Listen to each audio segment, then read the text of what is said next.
In John Updike's 1970 short story, The Deacon, a story originally published in The New Yorker, Updike tells the story of an unassuming character named Miles, a man in his mid-50s who is deeply committed to his church. Now, while Miles complains about this often, about the amount of work he contributes to the church, and about the tedium of the regular meetings he has to attend, and about the boring and overly pious sermons from the pastor, still, nonetheless, Miles's commitment to his church is something that is vital to his very sense of being. And so Updike's point in the story, again published in 1970, was to try to plumb the depths of why. Why, for all of Miles's internal complaining about his church, why does it nonetheless remain so important to him? Why, when so many others are no longer even going to church, why does Miles, who doesn't even consider himself to be that spiritual or devout, why then does Miles nonetheless contribute so much of his time and his energy to it? Well, writing at a time when major cultural shifts were taking place in America, and when church attendance was no longer something that was simply taken for granted anymore, Updike, a committed churchgoer himself, was posing a very serious and important question with this story, which is, what's the draw that keeps those who are coming still coming?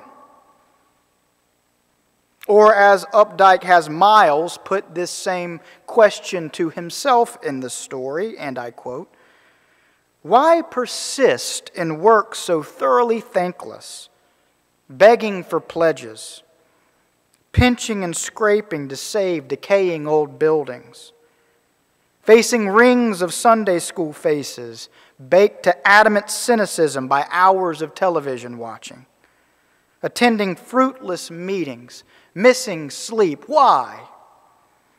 Fruitless meetings? Never. Well, Updike ultimately answers that why through a masterful stroke of narrative artistry. But I'm not yet ready to share that answer yet. And so I'm going to instead save that for later.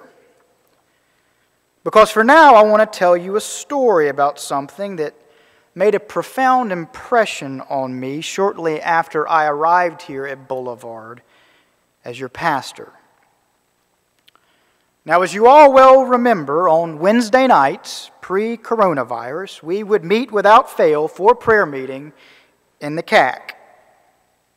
And as always, we would share a meal together, and once finished with our meals, we'd always take our plates and silverware to the kitchen so as to be washed. Same drill, same mundane motions every Wednesday night, over and over and over, unchanging since the first Wednesday evening the CAC was ever opened. You all remember this, of course. Okay, I set that all up so as to now tell you this. In September of last year, one Wednesday night, I went to take my plate to the kitchen, only to look up and see then 11-year-old Jack Callahan standing there beside his father Daniel, both of them aproned and rubber gloved, ready to receive my plate and begin washing our dishes. And I thought to myself, wow, that's really great. And then the following week, I took my plate to the kitchen, only to find not Jack, but instead Tessa Callahan, Jack's then 7-year-old sister, standing beside her father, aproned and rubber gloved, ready to receive my plate and begin washing our dishes. And once more I thought to myself, wow, that's really great. And then, And here now is the image I really want to impress upon us this morning. And then, a few short weeks after that, I once more took my plate to the kitchen, only to find Jack Callahan once more there waiting to wash our dishes. But this time I didn't see his father standing there beside him. Instead, I saw him standing there beside Bill Crow, a then 90-year-old member of our church. A man who, I presume, has been accepting plates such as these for decades.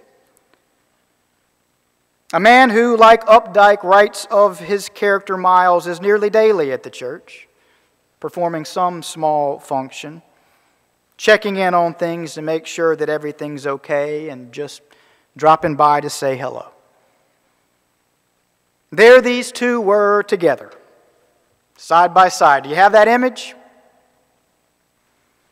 Here was young Jack Callahan, standing beside old Bill Crow. I say that with affection. Together, side by side, performing the mundane, thankless task of cleaning dirty dishes at the church. And like I say, that made a big impression on me. And as this sermon draws on, I will further explain why. But for now, I want us to take a quick look at the Old Testament book of Ruth. And here in this lovely story, we are invited into the relationship between a woman named Ruth and her mother-in-law, a woman named Naomi. Well, tragically, before our story even begins, Naomi's husband dies. And then just as our story begins, Ruth's husband, and thus Naomi's son, dies. And so now, living in a foreign land and having lost both her husband and now her son, now Naomi, the mother-in-law, feels there is no reason for her to remain in Moab where she is. And thus she announces to Ruth that she is going to move home, to move back to Bethlehem in Judah, the place where she was born.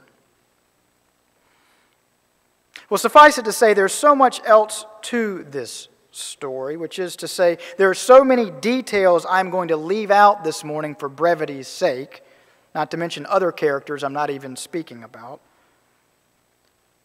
But what ultimately takes place in this story is that rather than let her mother-in-law leave without her, Ruth instead pledges to her mother-in-law her faithfulness and her commitment to her.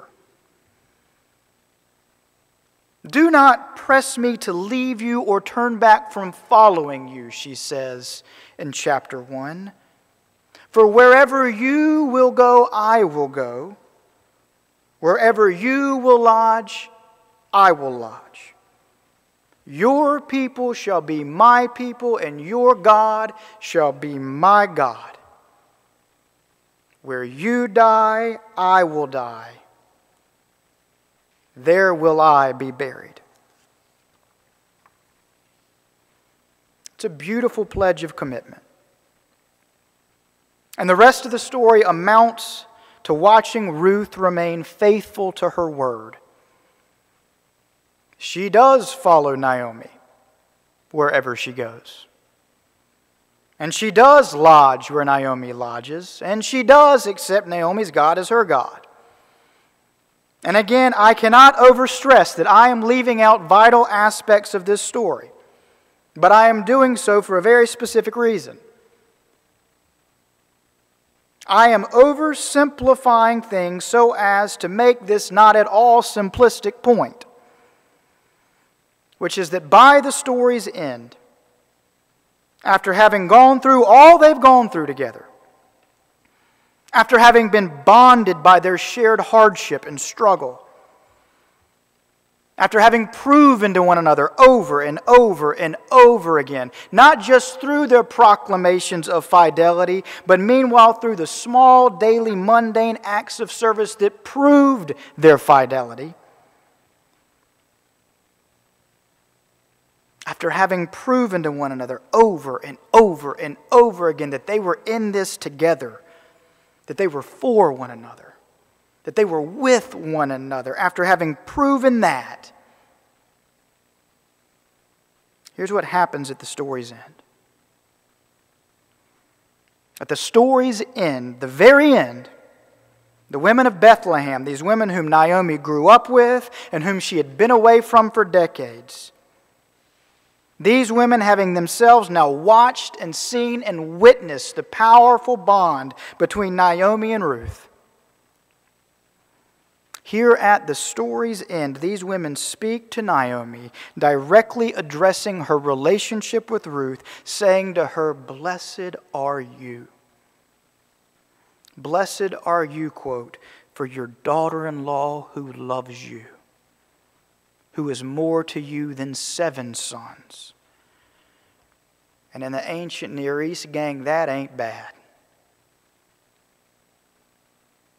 In other words, these women are saying, "Blessed are you for what the faithfulness between the two of you has built." Are you still with me? Okay, good, because that leads me now to a word on faithfulness, to a word on commitment, to a word on loyalty and to fidelity to something something bigger than ourselves. This used to be something we prized, culturally speaking, which is to say we used to take it for granted that giving of ourselves to someone or something other than ourselves was a good thing, a laudable thing. We even in many ways considered it our duty as human beings. That is, considered it to be an obligation. But slowly, and for reasons we won't examine in this sermon, slowly that all began to shift in the third quarter of the last century. Right around the time that Updike was writing his short story for The New Yorker, in fact. For you see, around that time, this ethic of faithfulness began to give way to a new ethic that we could call the ethic of authenticity. At least, that's what leading philosopher Charles Taylor calls it. And in this new ethic of authenticity, our commitment to anything other than our own deepest and most immediate desires became problematic.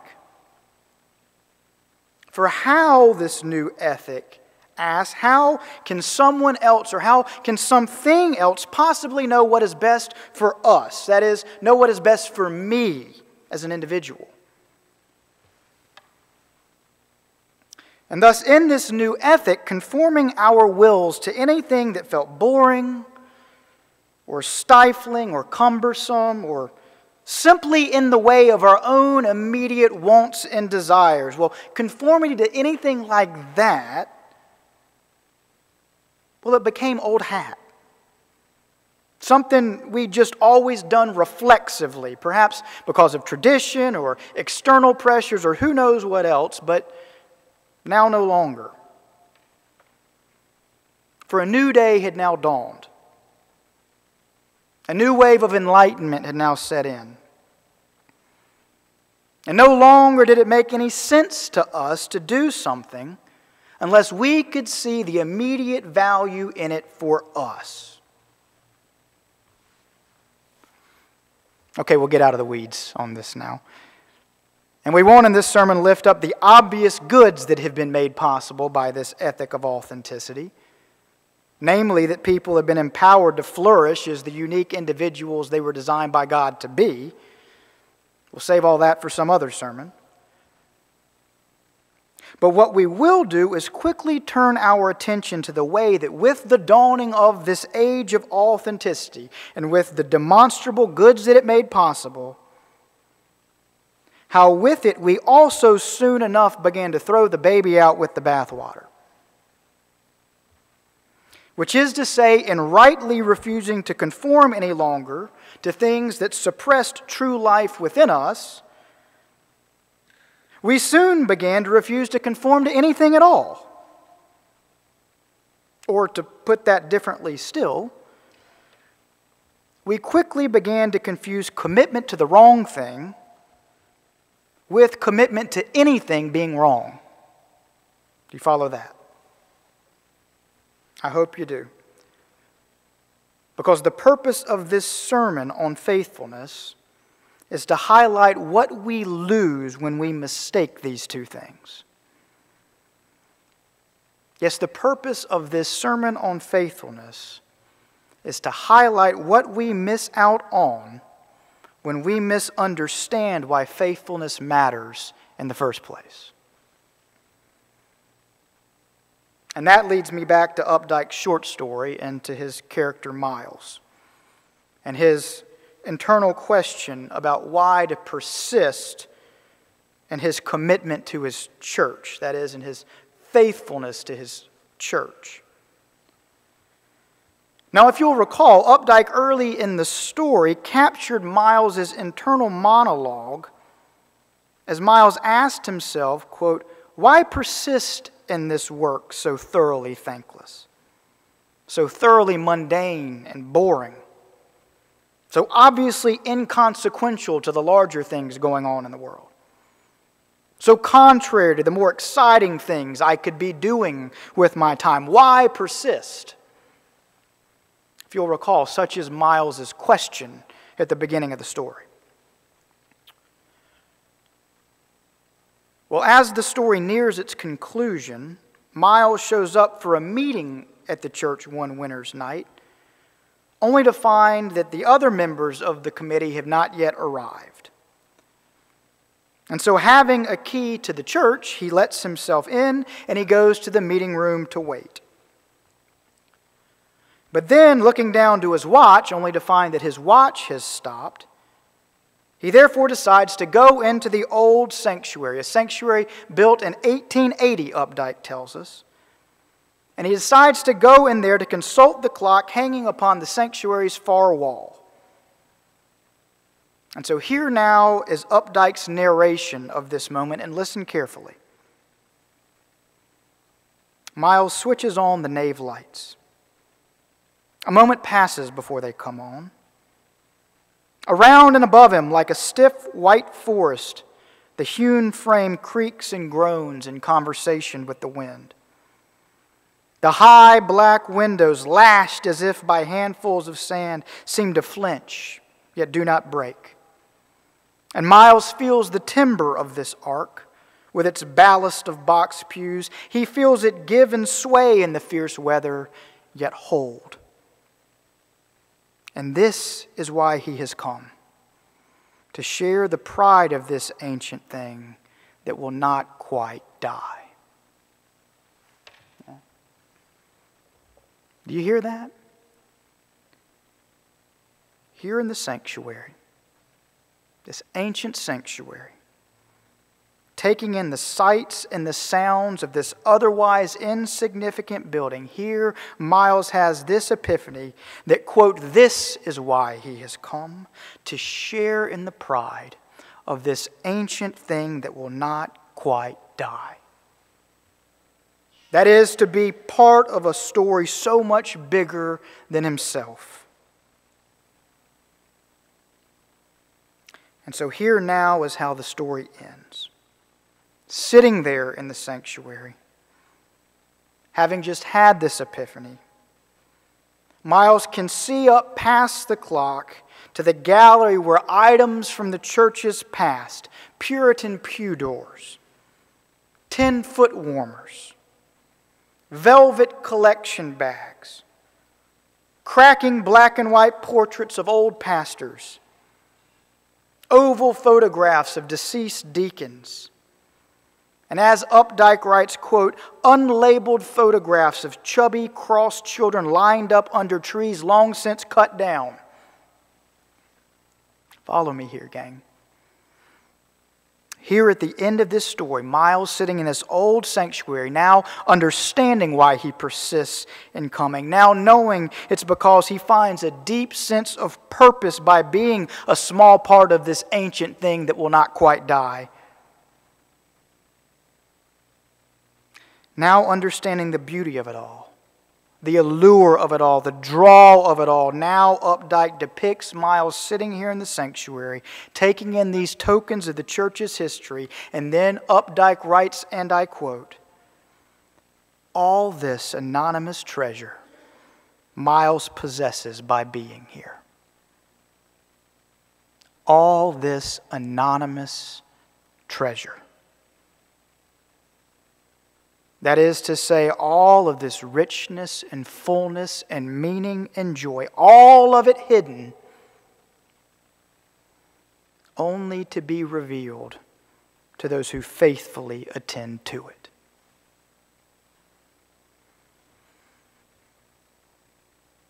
The point of this story, and with it the point of the sermon,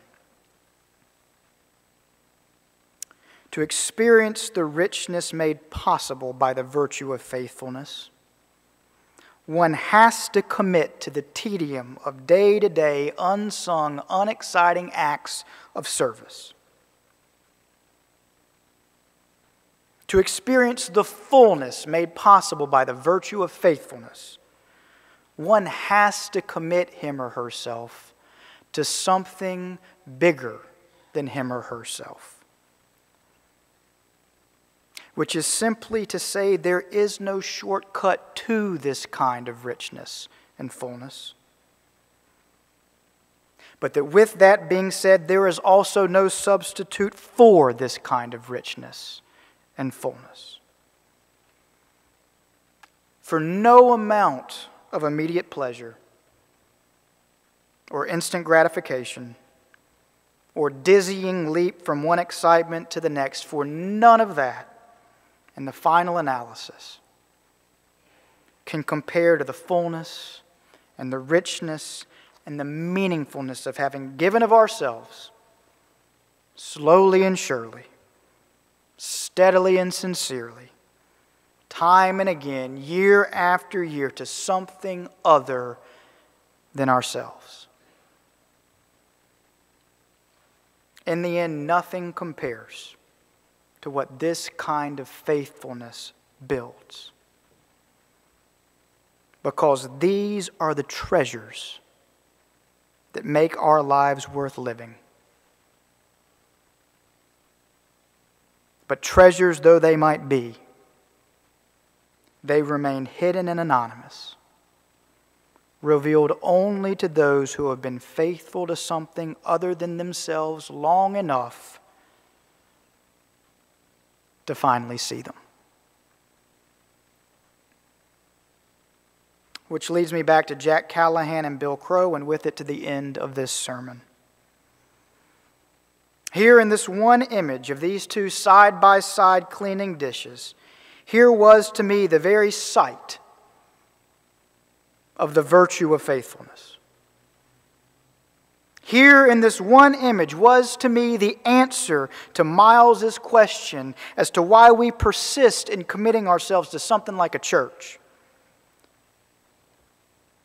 For here in this one image was the sight of one man taking pride in this ancient thing that will not quite die, and in so doing sharing it, in hopes that another generation might also one day see the anonymous treasure of it all.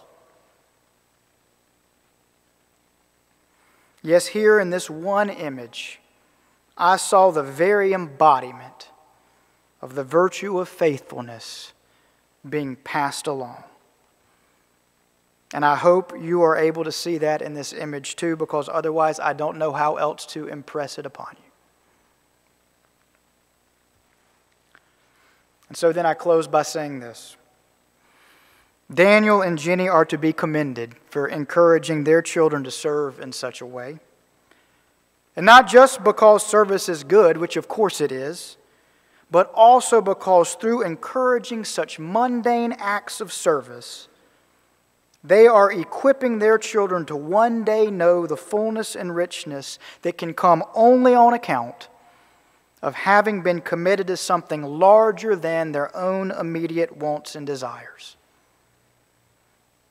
Of having been committed to things that on their face seem quite tedious and undesirable and frankly, boring. If you'll recall, in the animated film Up, the film we watched in the church parking lot together 3 weeks ago, the young boy Russell, reflecting on his experiences with his father, remarks, "I know this may sound boring, but I think the boring stuff is what I remember the most. I think the boring stuff is what I remember the most." Well, I imagine that cleaning dishes with Bill Crow on a Wednesday night was boring for Jack Callahan. But I also imagine that decades from now, once Jack has become an adult and has moved on with his life, and finds himself looking back on his time at Boulevard Baptist Church, well, I imagine it will quite possibly be things like cleaning dishes with Bill Crow on Wednesday nights that Jack will remember the most. Why? Because these are the hidden treasures. Because these are the things that, done over and over again, year in and year out, eventually fill us with a measure of meaning and purpose and value that we can't find otherwise. Because these are the things that, like 4 Updike's miles, make one's life feel full. And because these are the things that, like for Ruth and Naomi, make one's life in the end a blessed life. And thus, when Jesus says that those who are faithful in a little will also be faithful in a lot, he means that not only figuratively, but also quite literally. He means that those who are faithful in their commitment to the little things, to the small, daily, boring, tedious things done for someone or something bigger than themselves, he means that those who are faithful in these little things will soon enough grow full themselves on account of it. And so then, in the final analysis, these treasures held out to us via the virtue of faithfulness, these are things that the ethic of authenticity, for all its great gains, cannot offer us. And thus, a re-examination of the virtue of faithfulness is precisely the thing we need right now in a culture obsessed with individualism. That may sound boring, but as the movie says, it is the boring stuff we often remember most. And it may just sound like a little, but as the Scripture says, it is a little thing that will sure open our eyes to a whole lot more. Amen.